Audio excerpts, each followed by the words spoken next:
لماذا نقول دوما بسم الله؟ لأنك حين تقولين بسم الله يكون الله معك ويبارك لك في كل شيء. Maman, pourquoi on doit toujours dire Bismillah? Parce que quand tu dis Bismillah, Dieu est avec toi et met la baraka dans tout ce que tu fais.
أمي، لماذا نقول دوما بسم الله؟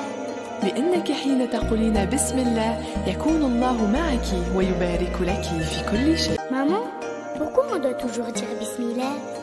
Parce que quand tu dis Bismillah, Dieu est avec toi et met la baraka dans tout ce que tu fais.